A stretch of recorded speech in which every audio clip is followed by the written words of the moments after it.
Boa noite, pessoal, tudo bem com vocês aí na quarentena? Espero que esteja tudo bem. Eu resolvi fazer esse vídeo para continuar uma matéria que eu já tinha começado antes de terminarem as nossas aulas aí, que eu falei sobre língua e sobre linguagem e sobre elementos da comunicação. Então tem aí uma última parte que são as funções da linguagem. Então o que eu vou fazer? Uma revisão, tá? Desde os primeiros conceitos que eu dei até terminar em funções da linguagem, porque é uma matéria só.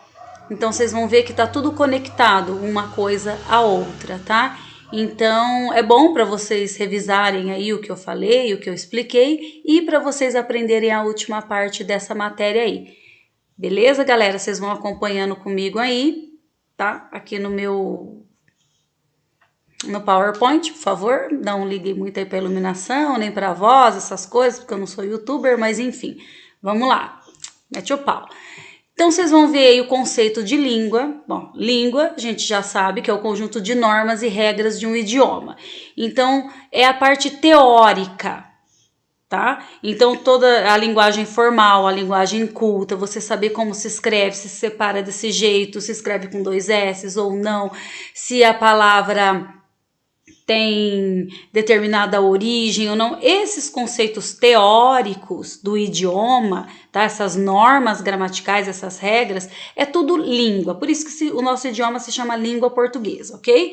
Linguagem já tem outro significado. Na verdade, vou abrir aqui um parênteses para falar a respeito de linguística. A linguística é uma ciência que ela estuda a linguagem, porque a linguagem, na verdade, ela é viva. Ela muda com o passar do tempo, tá? Por isso que nós temos muitas línguas aí que já são mortas, muitos termos que não são usados mais, porque conforme vai evoluindo, vai passando o tempo, vai se mudando a linguagem também, o jeito de se falar com o outro, de se comunicar, as palavras. Então, a língua e a linguagem, elas vão sofrendo modificações com o passar do tempo. A língua sofre modificações por conta da linguagem, porque os falantes começam a introduzir novas palavras, novos jeitos de se comunicar, e aí automaticamente eles acabam mudando o conjunto de normas e regras, tá? Então nenhuma das duas aí, língua e linguagem, ela é fixa. Ela sofre mudança sim, variações linguísticas, variações regionais, variações socioculturais, todo esse tipo de variações ela sofre. Então elas vão mudando, tá? Então como se fosse um organismo vivo, a língua e a linguagem.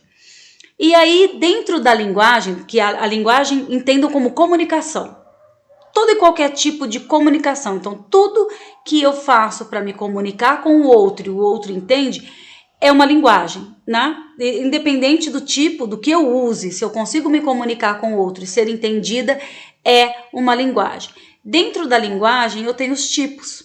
Eu tenho a linguagem verbal, que é a que tem os elementos aí complexos de fala e escrita, que eles trabalham com signos entendam por palavras, tá? É um sistema muito complexo de fala. A fala e a escrita é um sistema muito complexo, somente usado pelos seres racionais. Por isso que somente os homens, entendam homens como humanidade, tem essa linguagem verbal, que é esse código mais complexo de fala e escrita. Então a linguagem verbal é própria dos humanos, tá? Aí eu tenho a linguagem não verbal, que é os outros tipos, gestos, quando eu uso gestos. Quando eu tenho um som, que é um apito, uma sirene, um sinal, tá? E quando eu tenho uma imagem, então por meio da imagem, de um som, de um gesto, eu consigo me comunicar com o outro. Eu não preciso escrever nada e eu não preciso falar nada, tá? Eu não preciso usar palavras. Eu consigo ser entendida pelo outro. Então isso aí é uma linguagem não verbal. E eu tenho a linguagem mista, que é a mais utilizada, que eu uso as duas. Eu uso tanto fala e escrita quanto gestos, sons e imagens, tá? Então, isso daí são as divisões dentro da língua. Vamos para os elementos da comunicação. Então, toda vez que eu tenho uma comunicação, obrigatoriamente eu tenho estes elementos dentro dela. Se eu não tiver todos os elementos, significa que alguma coisa falhou dentro da minha comunicação. Para ver a comunicação, inicialmente eu preciso de alguém que transmite a mensagem, né? Alguém que vai falar para outro. Esta pessoa, então eu vou colocar como eu, Então, eu preciso de um emissor, que é quem vai transmitir a mensagem para alguém. Se eu vou transmitir a mensagem para alguém, obrigatoriamente eu tenho que ter este alguém, que seria o meu receptor. Então, eu preciso ter a pessoa que vai falar e a pessoa que vai ouvir. Grosseiramente seria isso, tá? Obviamente, para eu querer transmitir uma mensagem para outra pessoa, eu preciso ter um assunto. Então, sobre o que eu vou falar? Este assunto é a minha mensagem. Então, eu preciso ter um que fala, um que ouve e o assunto, ok? Depois que eu tenho esses 3 elementos envolvidos, eu preciso achar um canal, um meio. Como é que eu vou transmitir este assunto, esta mensagem para o outro?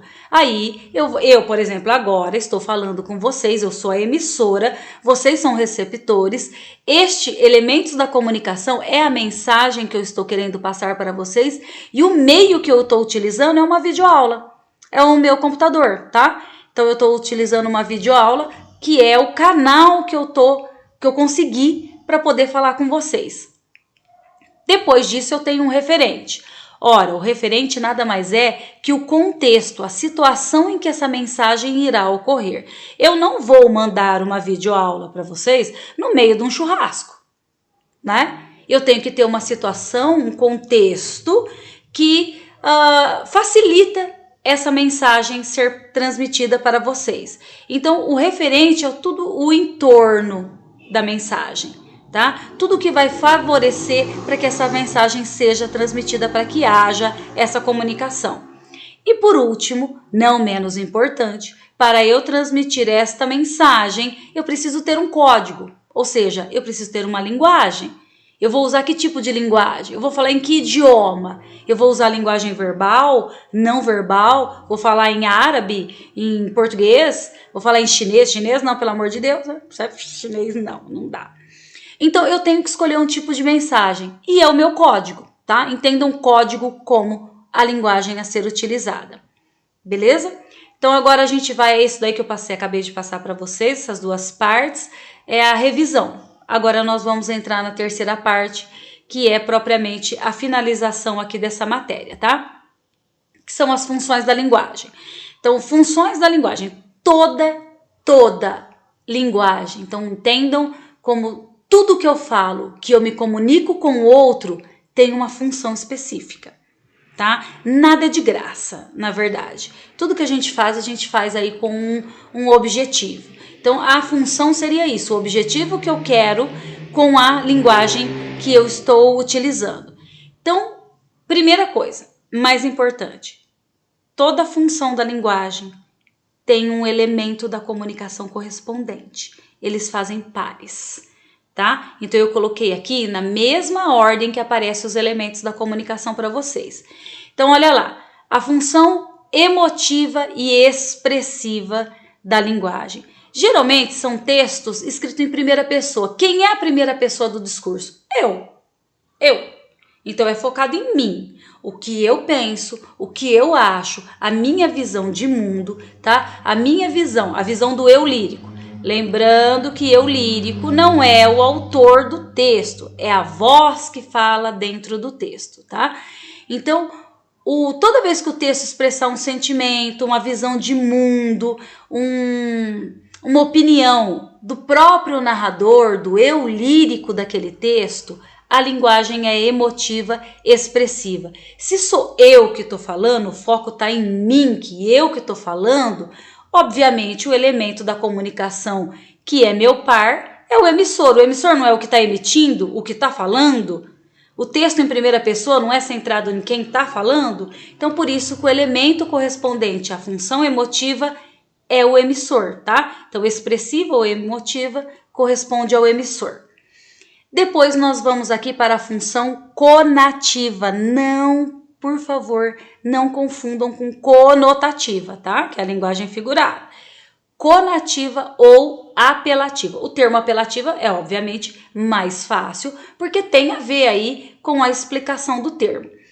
É aquela que apela para a atenção do outro. Então, o foco não está mais em mim, no que eu penso, no que eu acho. O foco está no outro. O que eu quero que o outro faça, que o outro entenda, que o outro interprete, tá? Por isso que geralmente todos os verbos, todos, não todos, né? A maioria dos verbos dentro desses textos vão estar no imperativo.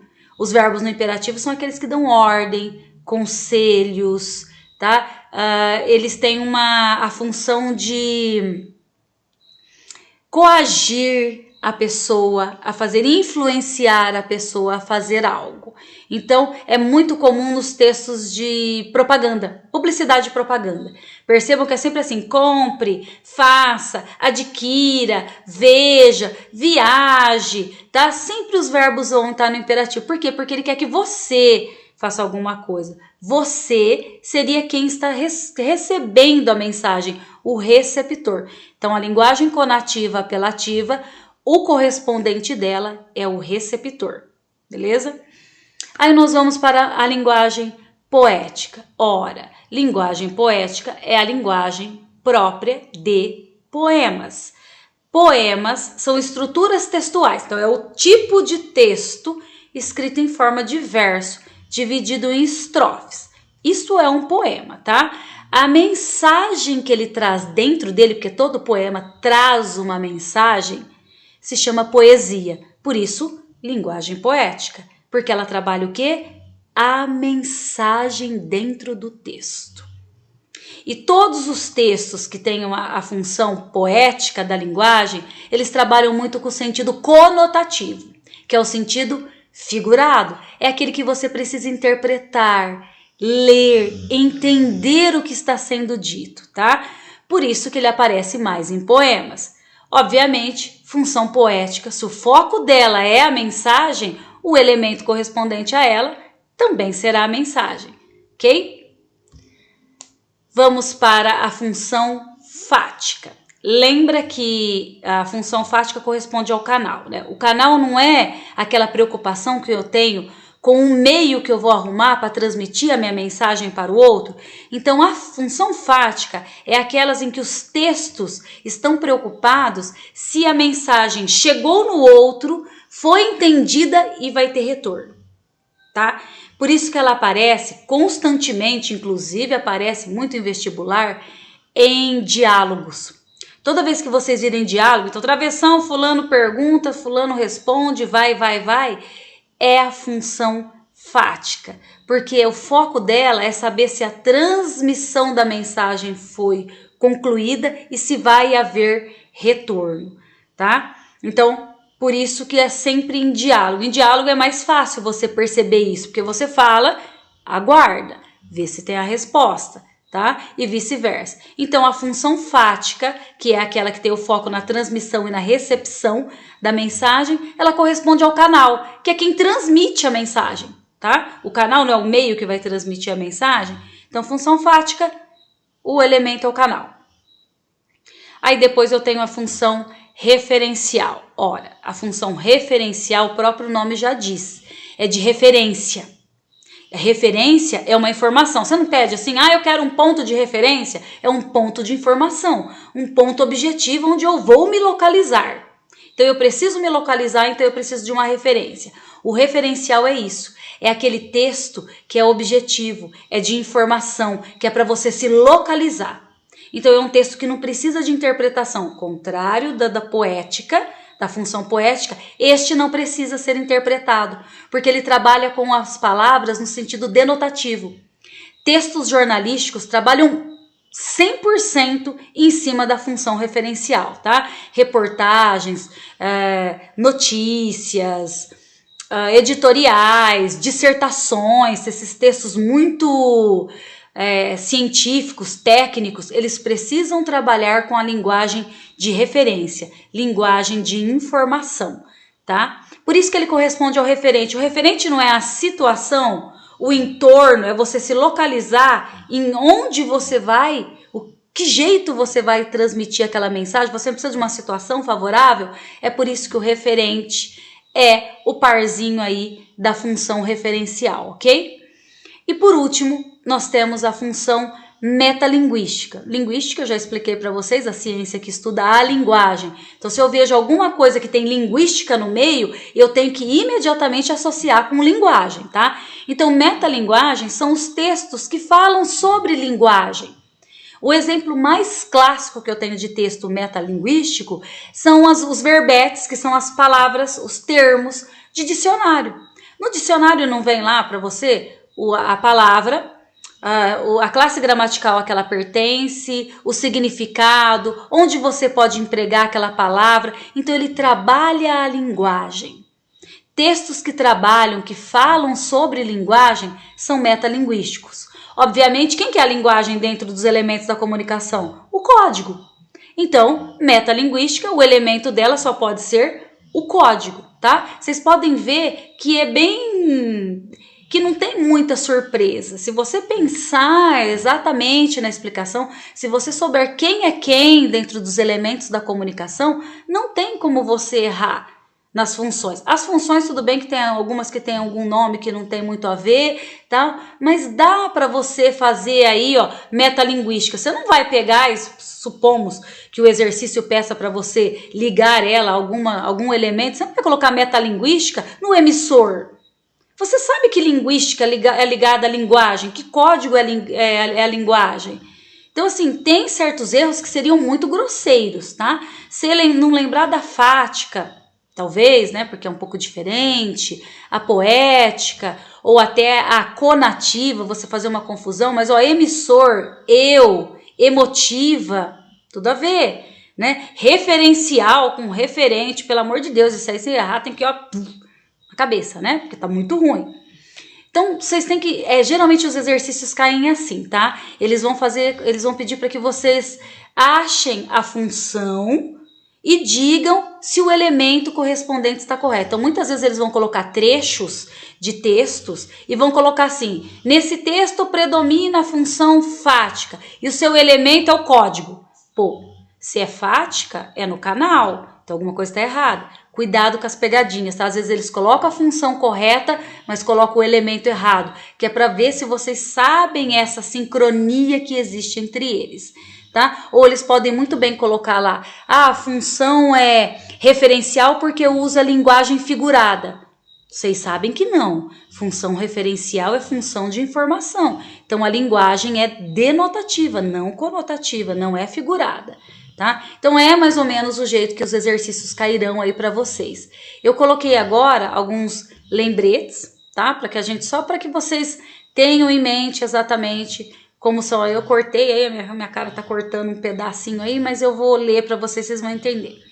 Então, linguagem conotativa é a linguagem figurada. É aquela linguagem que você precisa interpretar. Você precisa ler o texto inteiro para você saber o que ele está querendo dizer. Tá? Necessita de uma interpretação da sua parte. Então, muitas vezes as palavras, eles usam a polissemia, que são palavras que têm vários significados diferentes. Então, você tem que ler o texto para entender que sentido essa palavra está sendo utilizada e que mensagem ela quer te trazer. Isso é a linguagem conotativa. A linguagem denotativa, não, é a linguagem correta, é aquela em que as palavras estão usadas no seu sentido real mesmo, o sentido de informação, o seu sentido objetivo, não há outro sentido para aquela palavra, ok? Então, linguagem conotativa, figurado, denotativa real. Toda função da linguagem, falei isso acho que desde o começo do vídeo, toda função da linguagem tem o seu elemento correspondente. Então, exercício que cai, função e elemento separado, dificílimo, vão cair juntos, porque eles são pares, fazem parte aí da mesma estrutura, ok? Então, sempre que você achar uma função da linguagem, você necessariamente vai acabar achando aí um elemento da comunicação. E, surprise, como vocês sabem, língua portuguesa, né? Nada é 100%. Há muita chance de aparecer textos que têm mais de uma função da linguagem aí. Muitas vezes é o texto poético, tá? O texto poético, ele costuma aparecer a linguagem apelativa nele, Quantos textos são escritos em forma de poema que trazem uma mensagem, mas que tem verbos no imperativo, que pede para que a pessoa faça alguma coisa, principalmente letra de música crítica, rap, tem muito isso, tá? Que ele fala, faça a sua parte, pegue isso aqui e tal. É uma letra de música escrita em forma de verso, então é uma linguagem poética, ela tem uma mensagem, só que ela tem palavras de comando. Né? Então eu não posso esquecer que pode então haver mais de uma função de linguagem dentro do mesmo texto. Óbvio, para ferrar a nossa vida. Eu lírico é a voz que fala dentro do texto, o eu lírico é a voz que fala dentro do poema. E o narrador é o texto que fala dentro da narrativa, do texto em forma de prosa, tá? Então texto corridão em forma de parágrafos é chamado texto em prosa. Então lá tem narrador, que é a voz que fala lá dentro desse texto. Dentro do poema eu tenho o eu lírico, que é a voz que fala dentro do poema. Não é o autor, ok? Por exemplo, eu, Adriana, posso muito bem escrever um poema como se eu fosse um homem ou uma pessoa mais velha, tá? Então, e não vai ser eu que estou falando, Adriana, vai ser a pessoa, a voz que eu vou estar colocando dentro desse texto, ok? Depois eu tenho a explicação a respeito de poema e poesia. Já expliquei para vocês que poema é a estrutura textual, que é escrita em forma de versos e dividida em estrofes. Então, eu tenho qualquer tipo de texto escrito em forma de versos é um poema. Poesia é outra coisa. Poesia é a mensagem que está dentro do poema. Então, muitas vezes tem poemas que não tem poesia para quem está lendo, porque a poesia é a mensagem em si. Então eu vou citar letras de música, por exemplo, que é o mais fácil aqui para que vocês possam entender. Tem música que você não ouve e fala, putz, foi escrito para mim. Isso é para mim, essa letra. Porque houve poesia para você. Você interpretou a mensagem e isso serviu para você. Então este poema teve poesia para você. E tem muita coisa que você assiste, que é letra crítica, às vezes sentimental, mas que você não se identifica. Então aquele poema não teve poesia para você. Tá? Então, poema é a estrutura textual, poesia é a mensagem dentro dele. Os verbos no imperativo, verbos que dão conselho, ordens, que servem para chamar a atenção do outro, aparecem constantemente na função apelativa, porque eu quero chamar a atenção do outro, ok? Então, vamos lá, eu coloquei alguns exemplos para vocês aqui. Na linguagem emotiva e expressiva eu coloquei um texto de Van, da Marta Medeiros. Mara esse texto, hein? Leiam, não é feminista, mas é um texto que fala muito bem sobre como ela se sente diferente no meio das mulheres que são obrigadas a ser femininas. Então é uma visão de mundo dela, tá? Então ela começa assim, sou eu que começo, não sei dizer muito bem sobre mim. Então é ela que está falando uma opinião dela sobre a vida dela. Então vocês podem ver que o texto é focado na primeira pessoa, no eu. Por isso que é um texto emotivo expressivo, ok? Depois embaixo eu coloquei aí 2 exemplos de função apelativa conativa. Foquem no segundo, tá? Que eu peguei uma campanha de vacinação do Ministério da Saúde. Prestem atenção como esse tipo de mensagem é voltada para o outro. Então lá, campanha de vacinação, traga seu filho, vacine, proteja quem você ama. Então percebam que os verbos estão no imperativo e que estão dando uma ordem. Por quê? Porque eles querem persuadir a pessoa a fazer aquilo. A pessoa vai levar o filho? Tem gente que não leva, tá? Não adianta o Ministério da Saúde ficar mandando. Mas a intenção é isso, é fazer te influenciar para que você faça isso. Essa é a função apelativa aí da linguagem. Depois a função poética, linda letra de música do Caetano Veloso, que se chama Geisha, tá? Vocês vão perceber, para quem tiver interesse, por favor, leia a letra inteira ou ouça a música, que é um espetáculo. Ele fala sobre a beleza, sobre a simplicidade, é sobre uma mulher. E ele usa muita comparação da natureza. Então, é uma letra de música muito parecida com as características do romantismo, que é uma escola literária aí do final do século XIX, que ele constantemente idealiza a mulher comparando ela com elementos da natureza. Vocês vão perceber que ele fala choque do azul com o cacho de acácias, você é a luz do sol. Então ele usa os elementos da natureza para comparar a amada. Linda música, tá? Então, e traz uma mensagem. Óbvio, por isso que a função é poética. Está escrito em forma de poema, traz uma mensagem, usa muita linguagem figurada. Não está chamando a mulher de cacho de acácias, óbvio que não. tá? É uma referência à flor. Então vocês vão perceber que usa palavras diferentes, fora do seu padrão. Então isso é uma linguagem poética. Depois eu coloquei aqui na linguagem fática um trecho de uma conversação, que é só para vocês entenderem que é em diálogo que a função fática aparece. Então a pessoa está ligando, pergunta para outra, espera ela responder e aí elas iniciam o diálogo para ter certeza de que a mensagem foi transmitida e que ela vai ser direcionada, vai ser de volta, tá? Na linguagem referencial aqui eu coloquei um trecho de uma reportagem que foi feita de briga de torcidas, em que houve vítimas, inclusive 3 das vítimas foram mulheres. Então vocês percebam que o nível da linguagem é extremamente formal, palavras usadas no sentido real, empregadas no seu sentido objetivo, porque a função é informar, não é um texto que precisa de interpretação. Você lê e você entende onde, quando, por quê e de que jeito aconteceu, ok? E aí, por último, a metalinguística, que eu coloquei um verbete de dicionário mesmo, explicando, na verdade, a própria palavra dicionário, substantivo masculino, né? O que ela quer dizer, como ela pode ser empregada, tanto no sentido denotativo quanto conotativo, só para vocês entenderem que é um texto que fala sobre linguagem, tá? Explica classes gramaticais, explica o contexto, onde pode ser usado, etc. E para terminar, eu coloquei aqui um exemplo belíssimo de nada, tá?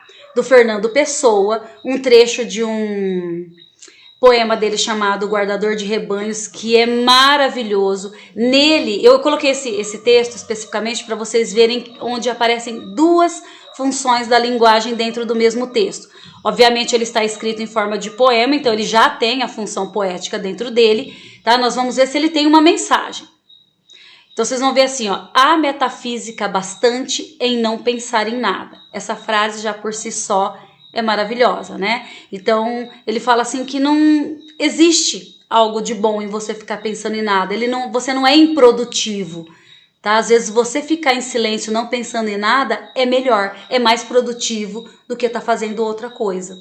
E aí ele começa assim, o que penso eu do mundo? Sei lá o que eu penso do mundo. Se eu adoecesse, eu pensaria nisso. Prestem atenção nessa mensagem. Então, primeiro você percebe que é em primeira pessoa. Então, a linguagem é emotiva. É ele está falando dele, é uma opinião dele. Mas perceba que isso é uma mensagem que serve para qualquer pessoa.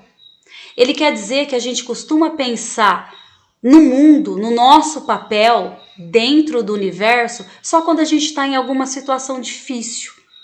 Ou que nós não teremos uma segunda chance, ou você está doente, ou você está morrendo, tá? Vou falar bem no sentido grosseiro, é isso. Então você deixa para pensar em questões importantes só quando você está mal, ou quando você está em perigo, em situação de vulnerabilidade. Então esse trecho ele quer dizer bem isso. E depois ele continua, ó. Que ideia tenho eu das coisas? Pelo amor de Deus, coisas é um termo, tá? É um português arcaico aí, ele é do começo do século XIX, então ele usa um português antigo, mas coisas são coisas, tá? Que ideia tenho eu das coisas? Que opinião tenho sobre as causas e os efeitos das coisas? Que tenho eu meditado sobre Deus e a alma e sobre a criação do mundo? Ou seja, ele começa a se questionar o que ele pensa a respeito dessas questões. E aí eu te pergunto, é só ele que pensa desse jeito? Por isso que é uma mensagem para o outro também, tá? Apesar dele estar falando em primeira pessoa para ele mesmo, serve de mensagem para qualquer pessoa. E vocês? O que vocês têm andado pensando sobre o mundo?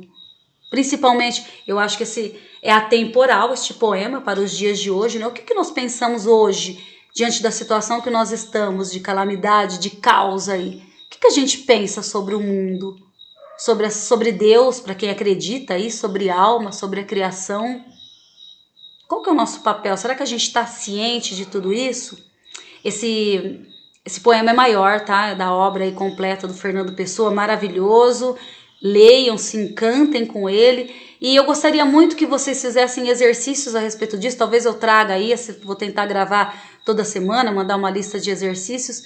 Quando vocês pegarem textos, qualquer tipo de textos, tentem, sempre a hora que vocês estiverem lendo, saber que tipo de função da linguagem predomina naquele texto, né? Dá uma olhada, fala, nossa, nesse texto aqui eu já percebi que predomina a função apelativa, ó, tá apelando para a atenção do outro, foca no receptor. Comecem a fazer esses tipos de exercícios que não são assim, sabe aquele que você tem que pegar o papel e ficar fazendo. Não, tô lendo alguma coisa e de repente eu foco. Isso é mais fácil para ser memorizado, tá?